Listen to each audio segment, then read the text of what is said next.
Bakının Nardaran kəndində dünyaya göz açmış alimlərdən biri də Şeyx Əhməd Nardaranidir. Şeyx Əhməd Kərbəlayı Alxas oğlu təxminən 1870-1872-ci illərdə Bakının Nardaran kəndində dünyaya gəlmişdir. O, ilk təhsilini doğma kəndindəki mədrəsədə aldıqdan sonra elmini təkmilləşdirmək üçün 1884-cü ildə atası Kərbəlayı Alxasın məsləhəti ilə İranın Qum şəhərinə yollanır. 4 ilə yaxın orada təhsil alan Şeyx Əhməd ustadlarının köməyi ilə Nəcəf Əşrəfə gedir. Şeyx Əhməd Nəcəf Elmiyyə Hovzəsində dövrün tanınmış alimlərindən olan Mirzə Naini, Axund Xorasani və Seyid İsfahaninin dərslərində iştirak edir.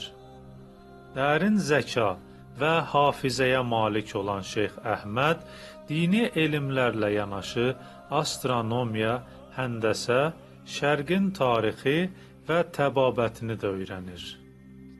Şeyx Əhməd Nəcəf Elmiyyə Hovzəsində 32 il təhsil və elmi fəaliyyətlə məşğul olduqdan sonra ictihad dərəcəsinə çatır və 1912-ci ildə Azərbaycana qayıdır. Şeyx Əhmədin dini fəaliyyəti əsasən Nardaran kəndində olur. Şeyx Əhmədin Azərbaycana qayıtdığı dövr bolşeviklərin hakimiyyəti dövrünə təsadüf edirdi. Buna görə də kəndin ağsaqqal alimi Ayətullah Şeyx Məhəmməd Əmin ona belə məsləhət görür ki, özünün müctehid olduğunu heç kəsə deməsin. Bəzi Nəcəf alimləri kimi Şeyx Əhməd Nardarani də yüksək mənəvi dərəcəyə çatmış və kəramət sahiblərindən biri olmuşdur. Bu haqda Nardaran alimlərindən olan Hacı Şeyx Əli Tuti belə nəql edir. Bir qrup insan gəmi vasitəsilə həcc ziyarətindən qayıdarkən dənizdə güclü külək əsməyə başlayır. Gəmidə olan hacılar artıq gəminin təhlükə ilə üzləşdiyini görüb, aralarında olan Şeyx Əhməd ağadan xahiş edirlər ki, tufanın yatması üçün Allaha dua etsin. Şeyx Əhməd Həzrət Əlinin ziyarətgahından götürdüyü torpağı əlinə alıb dua oxuyur və torpağı havaya atır. Az sonra hava sakitləşir. Gəmidə olanlar şeyxin bu kəraməti qarşısında öz təəccüblərini gizlədə bilmirlər. Qeyd etdiyimiz kimi, Şeyx Əhməd Nəcəf Elmiyyə Hovzəsində dini elmlərlə yanaşı, dünyavi elmləri də dərindən mənimsəmişdir. Oğlu Doktor Əli İskəndər atası Şeyx Əhmədin elmi səviyyəsi haqqında belə deyir. 1930-cu il idi. Mən Tibb Universitetinin 2-ci kursunda oxuyurdum. Müəllimimiz bizə həndəsədən çox çətin bir məsələ vermişdi. Mən o məsələ üzərində çox çalışdım. Amma onu həll edə bilməyib hirsimdən ağlamağa başladım. Mənim ağladığımı görən atam səbəbini soruşduqda mən həmin məsələni ona göstərdim. Atam mənə heç bir söz demədən məsələnin həllini yazıb mənə verdi.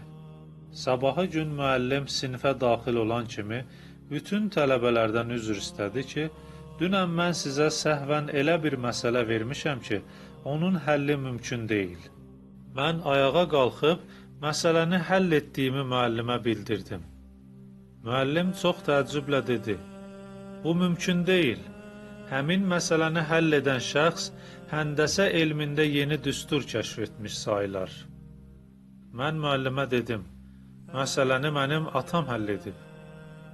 Bu məsələdən sonra Tibb Universitetinin və digər elm mərkəzlərinin müəllimləri həftədə bir neçə gün Şeyx Əhməd ağanın yanına gələrək onunla elmi müzakirələr aparırdılar. Dəfələrlə şeyxə bu elmi mərkəzlərdə dərs demək təklif olunmasına baxmayaraq o heç vaxt qəbul etmədi. 1936 1937-ci illərdə ruhani alimlərin kütləvi şəkildə həbsləri başladıqda Şeyx Əhməd, Şeyx Həsən, Şeyx Rəsul və Nardaran ağsaqqallarından olan Baba adlı bir şəxs də ruhanilərin kütləvi həbsinə qarşı çıxdığı üçün həbs olunur. Şeyx Əhməd ağanın evindəki bütün kitab və əlyazmaları da yük maşınına dolduraraq aparırlar. NKVD-nin zindanına salınan Şeyx Əhməd ağa artıq bir neçə gündən sonra güllələnəcəyini bilirdi. 1937-ci il idi.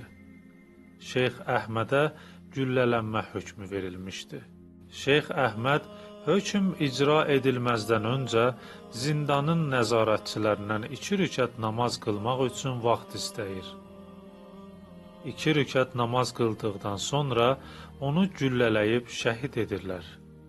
Şeyx Əhməd, Allah səni, övliyaları və Kərbəla şəhidləri ilə məşhur etsin. Sən ölməmisən, yolun davam edir və yolun davam etdikcə də sən də yaşayırsan.